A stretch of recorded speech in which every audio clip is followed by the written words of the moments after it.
dünden daha güçlüdür. Today, Turkey is more powerful than yesterday. Our democracy is stronger than ever. 28 Mayıs öncesine göre These sentences were among Turkey's President Recep Tayyip Erdogan's speech at the inaugural after-party of last month's historic elections in Turkey. Erdogan was claiming that Turkey's democracy is stronger than ever after the elections. Just this week, a prominent dissident journalist was arrested because of his words praising PKK's jailed leader. This week, we're gonna take a look at a classical subject, press freedom in Turkey. I'm ENGİN and you are listening to the Anatolia News Podcast. Merdan Yanardağ, editor-in-chief of Tele1 TV in Turkey, was arrested last week after his speech about terrorist organization PKK's jailed leader Abdullah Ocalan. Istanbul's Attorney General opened a detailed investigation about Yanardağ, with accusing him of praising the crime and the criminal and making the propaganda of a terror organization. With the risk of being taken under a similar investigation. Now let's look at what journalist Merdan Yanardağ said about PKK's leader.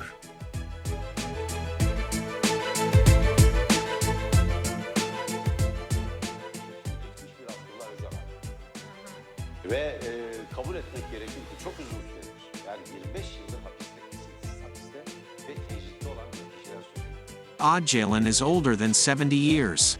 And he's in jail and in isolation for very long time, for more than 25 years. He's the political convict that is in prison for longest. If normal execution law was applied, he should have been released. The isolation of Öcalan has nothing to do with judiciary. We don't see him, we don't know if he watches us or not. They put him as if he's an hostage and they use him as a tool for negotiating. And they threat people. He's even not allowed to see his family and lawyers. Abdullah Ocalan is not a person to be underestimated. He reads a lot. He barely became a philosopher in prison because he does nothing except reading. Çok okuyan, neredeyse cezaevinde filozof oldu çünkü okumaktan başka. Is it possible for PKK leader Abdullah Öcalan to be disengaged from prison? Technically, what is his crime? And as an assumption, what needs to be done to open a door of release for Öcalan? A professor of criminal law, Ersan Şen, explains on Sözcü TV in Turkey. Şahsın işlediği suçun Türkiye Cumhuriyeti ve Türk milletine karşı işlenebilecek en ağır suç olduğunda This person has no probability to have conditional release. And beyond that, if you look at the Act 107, Article 16 and the Provisional Article 2, he also cannot have a conditional release after 36 years in prison. Because this person was sentenced over the hardest crime against Turkish state and Turkish nation. Çünkü bu şahıs Türkiye Cumhuriyeti'ne ve Türk milletine karşı Türk Ceza Kanunu'nun tanımladığı en ağır suçtan mahkum edilmiştir. Yani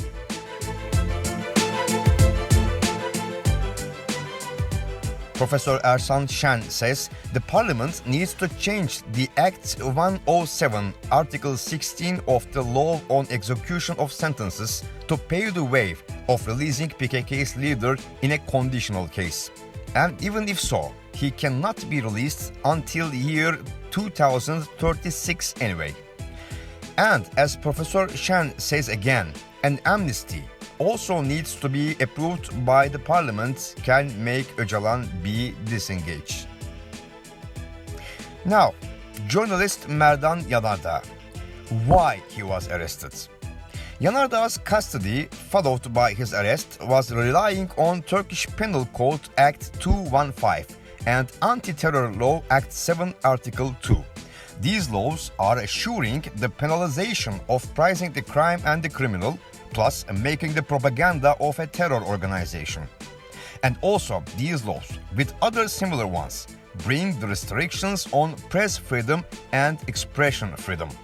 And libertarians in Turkey are mainly against these regulations. However, Erdogan and his prominent party members used more and more complimentary words for PKK's leader at one time. For example,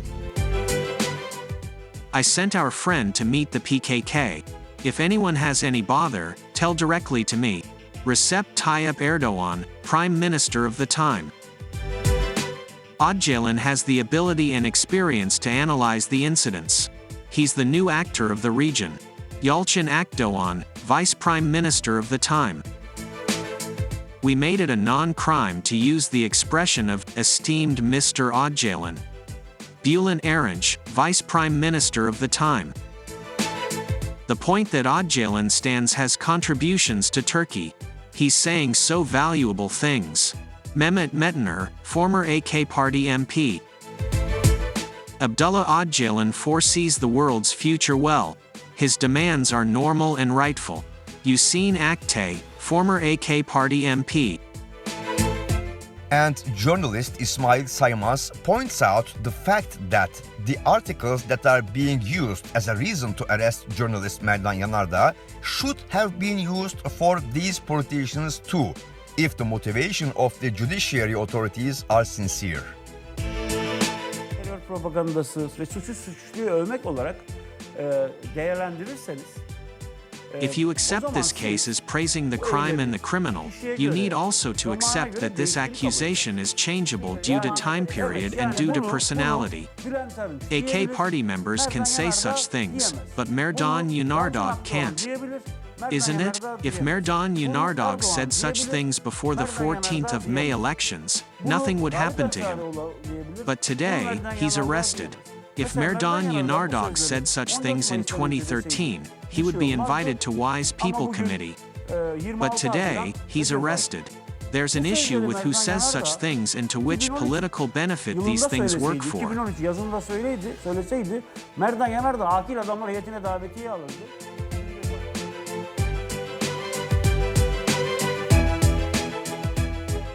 Among many individual journalists, political parties and opposition politicians, the CPJ, Committee to Protect Journalists, show a hard reaction to the arrest of Yanardağ. Here is the CPJ Turkey representative Özgür Öğret's declaration. Turkish authorities must release Merdan Yanardağ, who is being held simply for his political commentary.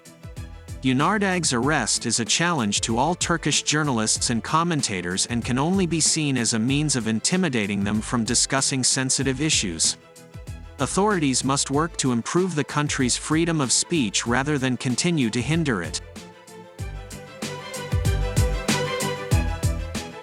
According to the CPJ, a total of 40 journalists are literally in prison in Turkey. Merdan Yanardağ became the 41st.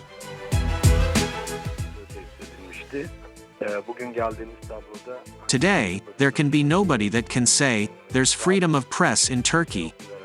This is applicable for both the journalists and media consumers and readers.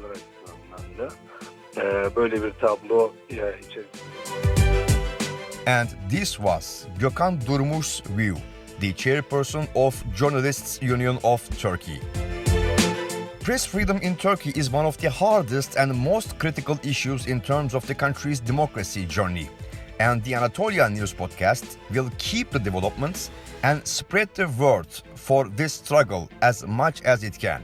Thank you very much for listening to us. See you next Saturday. Bye-bye.